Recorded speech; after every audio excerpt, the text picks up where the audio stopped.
from the Tidemark Theatre in the city of Campbell River, and I have two very special guests with me today from the Rotary Club of Campbell River. I have Gary McClellan and Peter Coleman. Welcome, gentlemen. Thank you. Thank you. Nice to be here. Now, let's talk about first the Rotary Club. How long has the Rotary Club been in existence in Campbell River? Okay, so our club, which is the Noon Club, was established in 1946. Okay. So a very, very long period of time. Yes. And how long have you belonged? Okay, so I joined the club in 1997 Okay. and have been a member. I was in Courtney for a while, so I was a member of that club too. But yeah, Right. for the most part, since 1997. Now, what was it about being a Rotarian that appealed to you?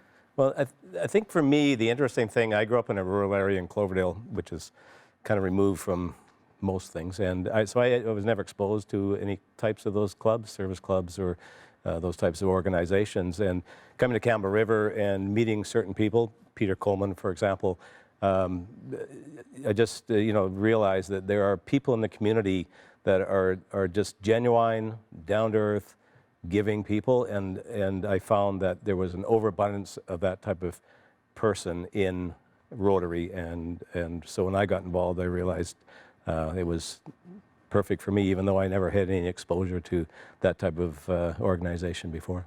Awesome. Now, Peter, how about yourself? How many years ago did you join the Rotarians? I joined the Rotary in September 1986. Okay. And it was a good year after I, with my family, immigrated in Canada. Okay. Now, where do you hail from? I'm from the village of Noordwijk in the Netherlands, situated on the North Sea coast. Mm. Yeah. And how often do you get back to see friends and family that might still be there? In the beginning, kind of regular, not every year, but every couple of years. And later on, it extended to a more longer time. The last time I was now in the Netherlands was in 2015. Okay. Yeah, short time, yeah. Now, what was it that brought you to Canada in particular? Why did your family make that choice? Now, as a little history, I had an older brother. He was living in Vancouver. Okay. And he immigrated in 1958. Okay. And my youngest brother, he immigrated in 1962. Okay. And it took till 1979 that I was able to visit them by myself. Right. And then when I came back, I had for my wife a list. And I said, okay, when you have a moment, then have a look at that. And it was a comparison of the way of living in the Netherlands at that time and in Canada. Mm-hmm. It was on the chimney mantle for 5 years. And then in that time frame, it disappeared. But in '84, my wife and I, we went together to Canada. Okay. There was a conference, a symposium in the UBC about manual therapy, and that is what I like to follow, and then combine it with a holiday, visiting both brothers. One in Vancouver, the other one was living on Quarter Island. And then on a summer day in July, my wife and I, we were walking on the foreshore. Beautiful day, blue sky, the sun there, and the silty air. And my wife said, I like to live here. And that was it. And that was it. So before we returned, I had a job here. And then we came home. We have to talk to our 4 kids, 2 boys, 2 sons, 2 boys and 2 daughters. And then we're sitting around the table. So we have to discuss something. And then I said, what do you think about it when we move to Canada? everyone was in favor. Now, yeah, long story short, within a year, we were here back on July the 3rd, 1985. All right. Now, did you know about the International Rotary Organization before you came to Canada? I knew about it. It was existing in the Netherlands. And in the Netherlands, it was at that time kind of an elected group of people, business people. Right. And a kind of, in my opinion, a kind of a closed community kind of. Hardly yes. you have really to be proposed by somebody. And then when I came here, it took a little bit of a year. And then there was a fellow Rotarian at that time. He had an injury. He was an American, and he came here in the summer for fishing. And he had a hand injury, so I treated him. And then he invited me to the Rotary. And that was it. Okay. Yeah. And once you got into the Rotary here in Campbell River, did you see a difference between what you were familiar with in the Netherlands? Yeah, no, I didn't have an experience in the Netherlands, but I know. But you knew of. I learned that here it was a kind of an open situation, and everyone was himself. At that time, only men were members of the Rotary at that time. Yeah. Yes. But yeah, it was really attractive, and as Gary mentioned, it was people want to do something for others. Yeah. Now, how many members of the group currently? How many are in our club? How many are in the group? Yes. I would say about 85. I think right. It fluctuates. Yeah. For the most part, it's we've kind of had a stable membership for the last 10 years or so. Okay. But people come and go, and and the thing is, anyone who's interested in the work that we do, is always welcome to come and join us at a meeting and see what we do, and membership is open to everybody. It's if you're interested in joining, you'll find a big welcome from the members. Yeah. Are you finding that how many of those members are under 40? There's been a shift, and that is a consideration with every type of organization, whether it's a religious organization, a service organization, or otherwise. Volunteering is kind of not a lot of people are walking away from volunteering, and it seems like a lot of organizations they're heavy on the older group of our society. But Rotary's made a real effort to try to swing that back. So we're finding now that actually a lot of the newer members are actually younger people, 30s and 40s. Okay. And in terms of the diversity, I mean, it's there, male, female. It's almost like I would think 50-50 now. So so Rotary's changed a lot in the last 30, 40 years. It's a different organization, but we've made a concerted effort to bring in younger people, and it's happening. And the younger people that are coming in, they're staying. Like they are interested, and they're finding that it's a good organization, good people, and they're quite happy. All right. We're going to take a short break. You're watching eXplore, coming to you from the Tidemark Theatre in the city of Campbell River. We will be right back with our guests from the Rotary Club of Campbell River. This is a story of historic progress, a story that doesn't exist without you. Our unifying effort in 3 decades of action demonstrates our commitment and endurance. And our progress thus far shows that a polio-free world is achievable. Individuals, clubs, partners, and governments share a collective vision to improve the health of every single child. We've eliminated polio in some of the most difficult places, overcoming obstacles and navigating complex issues. Our successes prove that polio will be eradicated, and while ending a global disease is not easy, as Rotary, we don't give up. We'll continue our fight until each child is protected. This isn't possible without you. So stay involved, keep pushing forward, engage your clubs and communities. Start a social media conversation and increase visibility on the importance of this global effort. Hold events and fundraisers on World Polio Day and throughout the year.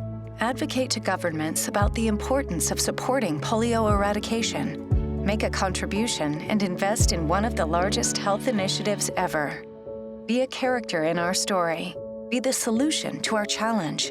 It's because of each and every one of you that we will improve our future by making polio a disease of the past. Eradication is possible. So let's keep our promise.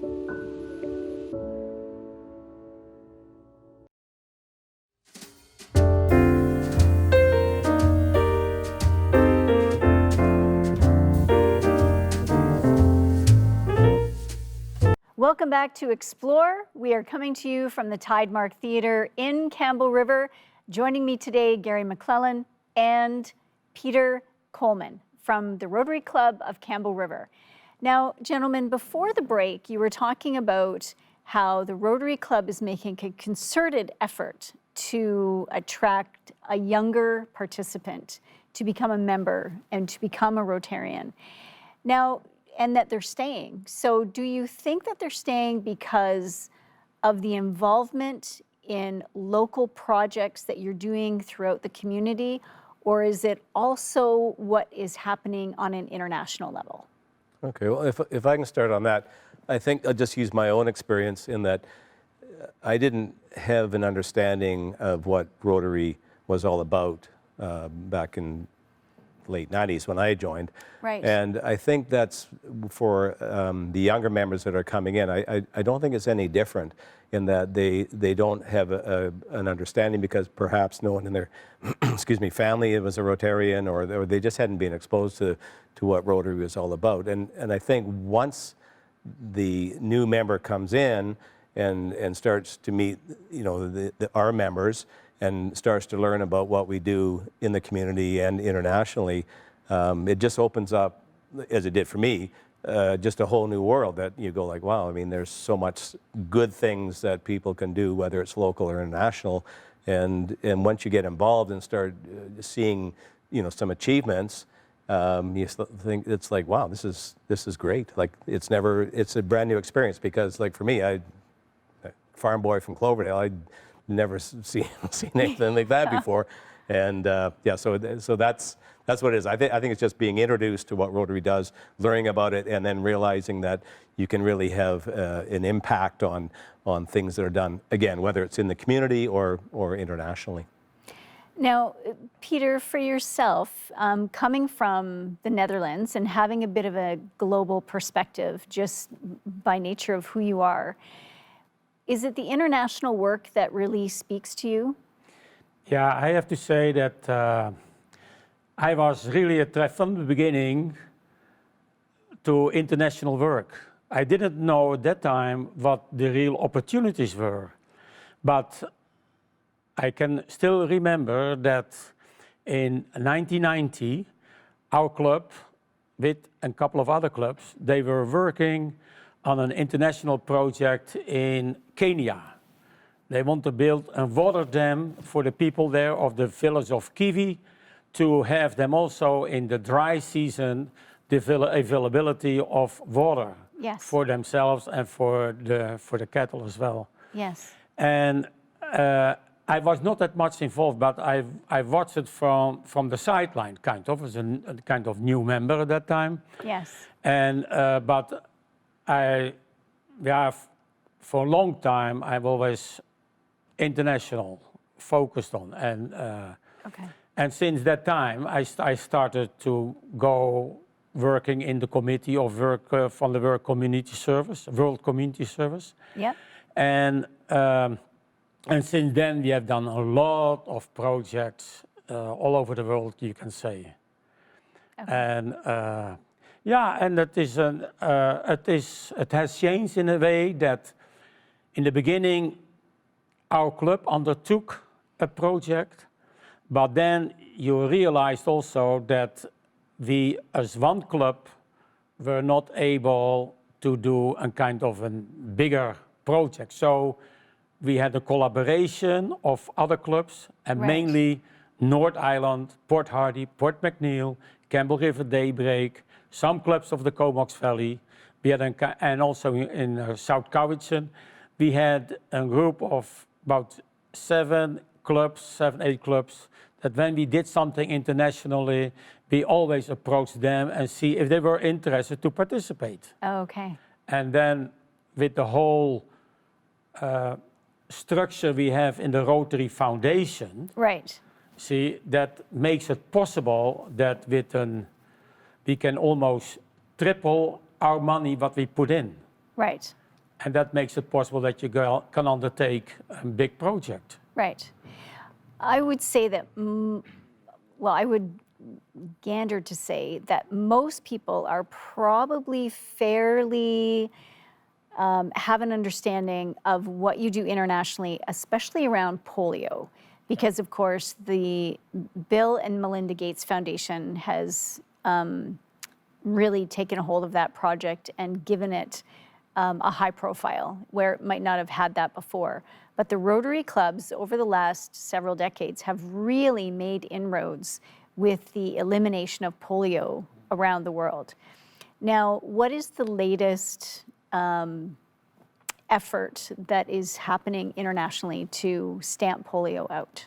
Okay, I think I'm going to defer to Peter. Peter Okay. is known in our club as Mr. Polio Eradication. Peter's been leading the charge in our club for years now, and Okay. yeah, so I'll defer to Peter. Yeah, now. when I say that first project in Kenya, I have to say when they announced in 1988, Rotary, that they really started the eradication of polio as a Right. goal, that was a thing that I immediately was on board, so to say, and started the fundraising. And since that time, in '88, there were 125 countries in the world, they were polio endemic. And there were on an annual basis, 350,000 children affected by polio. It's a horrible, horrible situation. And of course, North America has had their own cases. Yes. And now, in 2020, we have now 2 countries left. Okay. And the last tally for today is that we have 125 cases. And before, we had 5 years under the 100.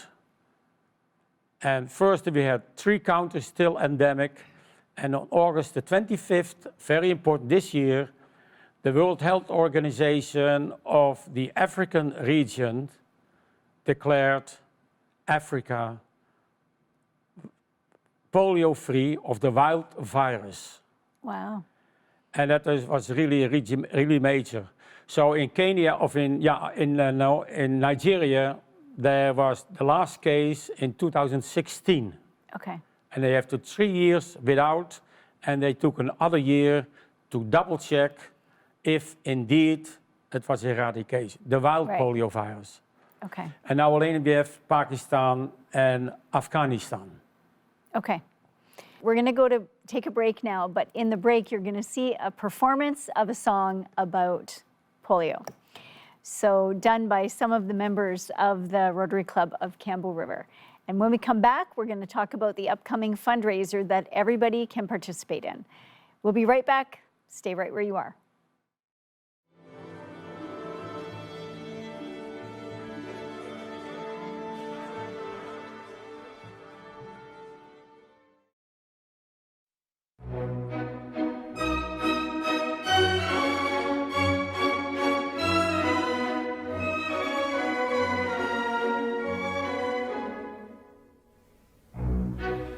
Pumpkins for polio, to end polio now. Help us eradicate that crippling disease. 2 drops for every child, all will then immunize. Let's keep kids healthy, you may feel wealthy. Only 2 countries left, let's save all children. We are this close. end polio now.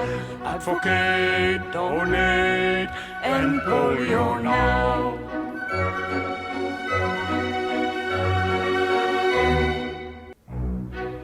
Voici les citoyens contre la polio. Aidez-nous à combattre cette paralysie. 2 gouttes pour chaque enfant, tous seront immunisés. Gardons-les en santé, vous en serez fiers. Sauvons tous les enfants de pays endémiques, nous y sommes presque.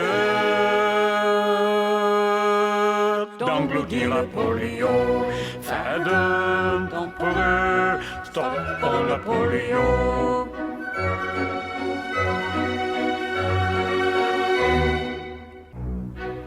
Pumpkins for Polio, to end polio now.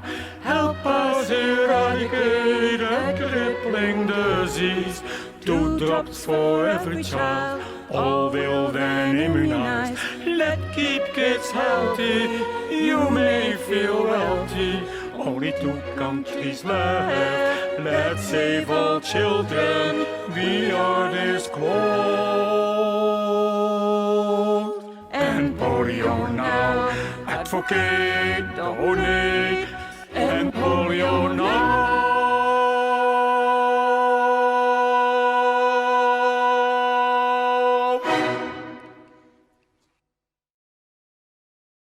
Welcome back to eXplore. That song is hilarious. You guys are a fun bunch, let me tell you. Now, the upcoming fundraiser, let's talk about that. So who wants to take the lead? I'll start All it, right. and then Peter can All right. take it away. But so just in the broader context, so what Rotary is doing worldwide, we've committed to raise 50 million each year, and so it's very important that we attain that. With the pandemic, of course, fundraising is tough. Yes. But the 50 million, so that is matched 2 for 1 by the Bill and Melinda Gates Foundation. So it'll put 150 million towards polio eradication in the year. So that's the big picture. Now our club, we have been, in terms of Rotary clubs, in, say, BC or North America, we're a big contributor to international projects, and in particular, polio. Right. And for the past number of years, we have a Pumpkins for Polio theme. Okay. And what we do is we have a pumpkin auction in our club. So all the members, well, majority of members, carve pumpkins, and we bring them back to our club meeting. And then Todd Peachy is our auctioneer, and he auctions it off. And it goes over very well. You wouldn't believe, I'm not going to mention numbers, but people are very generous for what they'll pay for a carved pumpkin. Following that, we moved to a public auction, and that initially started at the men's club. And for the last few years, we've had it at the Riptide, who have been very gracious in allowing us to have their space, beer and burger night, and that was very well received, and it was a lot of fun. Unfortunately, now with the pandemic, we're going to have to make some big changes. Right. So we're going to go ahead with the members auction still. We're going to do it via Zoom. Yeah. There will be a live component which will take place at the Legion, and then members will still be able to bid on our pumpkins. So the Riptide one, unfortunately, we can't have a live auction. So this year we're going to, which is all new to us, is an online auction. Okay. And we've been working on that for 3 weeks. We've got a committee of 5 people. It's coming together. And I think when it's all said and done, I think we're going to do very, very well. So, all right. So basically, it'll be a silent auction? We're going to run it very similar to what we've done through our big Rotary TV auction. Yes. David Heath, our secretary, we're going to use the same platform. Okay. And what he's going to do, he's going to basically have that platform, but he's going to have an isolated version of it, which is going to be used for our pumpkin auction. So it'll be a running auction. It'll be started on the 25th, I believe. Of October. No, 26th Okay. of October, 9 a.m. And then it'll be run until the 28th. So it'll be basically a 3-day auction. We're right now Okay. we're thinking it'll probably mid-afternoon we'll cut it off. So it'll be it'll be a running bid. So say, and you're going to have pictures of all of the carved pumpkins. Exactly. So if I go through and I can go through and look at all the pictures and I go, oh, I really like that one. And I can bid on that. And then I Exactly. can check back a few hours later and see if anybody's outbid me, and then I can outbid them. You'll actually, you can And I monitor can yourself. keep- I think you'll actually Okay. end up getting an email saying that Oh, if someone somebody's bid has, against me. has bid Okay. higher than you. So that you can monitor All right. monitor yourself. So so just a bit more detail. So we'll have there'll be about 25 pumpkins, and they'll all be online. So like you say, I mean, you can go on and you can view them all, and if you can bid by one you like or one that's not. Right. A monstrous price that you can afford, and go and get. I mean, it'll be a lot of fun. We just as long as we get the numbers of people that get involved, I think it'll be a lot of fun. I think, and again, I think we'll do well. All right. So next question is, who's carving those 25 pumpkins? Because this is kind of cool too. I'll let Peter take that. So the pumpkins will be carved by a number of members of the Campbell River Arts Council. Yeah. Great. We have They are a talented bunch. yeah, indeed. And then we have also maybe 3 or 4 First Nation carvers. Yep. And on an annual basis, the last couple of years, also Councillor Ron Kerr is Yes. one of them, also come with an extraordinary example of a pumpkin. And so we have the artists are there to do that. And Okay. Great. yeah, and that works out very well. And That's super. and then the pumpkins will be very generous donated by the Coastal Black. Coastal Coastal Black Black. Farms. Yeah. Okay. Yeah. Awesome. Well, we are out of time. So we are going to make sure that all of this information gets out there on social media, and we will have all of Campbell River plastered in pumpkin paraphernalia to support the auction and get everybody online and bidding. Yeah, and I like also to mention that when people are maybe out of luck with bidding on a pumpkin, they can also make a donation. A donation, yes. And that information will be made available. Okay. And for donations, $20 and more, they will receive from the Rotary Foundation and tax receipt as well. Awesome. Well, Peter Coleman and Gary McClellan, thank you so much for joining us today from the Rotary Club of Campbell River. Really extraordinary stories on both your parts, how you both came to be Rotarians, and here you are, in your case, 20-some years later, in your case, 40-some years later, and you're still going strong. And what an example you are setting for the next generation. So thank you so much for the work you do. Oh, thanks for having us. Yeah. It's our pleasure. Thank you so much for watching this edition of eXplore. We will see you again.